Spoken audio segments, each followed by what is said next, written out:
Doncs estem aquí amb el Marc Ballús, el MVP de Manuel Blancafort. Felicitats, partidazo. Com l'has vist?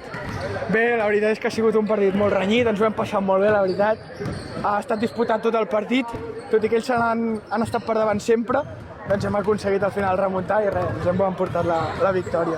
Aquí a Sant Celoni, un pavelló també amb moltíssima gent, molt ambient, amb els teus companys, encara que tu jugues al Granollers i estàs acostumat, diguem, a l'ambient de preferent, però en aquest cas ha sigut un ambient molt xulo, no? Sí, la veritat és que nosaltres gaudim molt quan ve tanta gent i a més doncs van en contra teu, que vulguis o no, són coses que no sempre passen i doncs s'agraeix perquè és un ambient, doncs nosaltres mai havíem jugat a la Copa Col·legial i crec que propi doncs, d'aquesta competició. T'està agradant, no, l'ambient?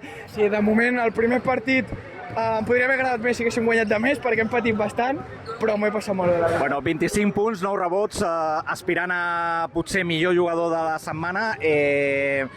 Com et veus amb la propera? Em sembla que és amb Àgora o em sembla que esteu amb el quadre amb l'Àgora. A veure què tal va. Bueno, quines esperances teniu de competició? Doncs, bueno, intentar avançar tot el que puguem de rondes. L'objectiu principal és passar-s'ho bé, ja guanyem o no, perquè som un grup d'amics, bàsicament, que ens portem bé i ja, independentment del resultat, avui ens ho hem portat, però bueno, l'objectiu principal és passar-s'ho bé. I tant, perquè es podia haver guanyat o perdut, perquè ha sigut una cistella en l'últim segon gairebé. O sigui que res, felicitats i ens veiem a la pròxima. Moltes gràcies.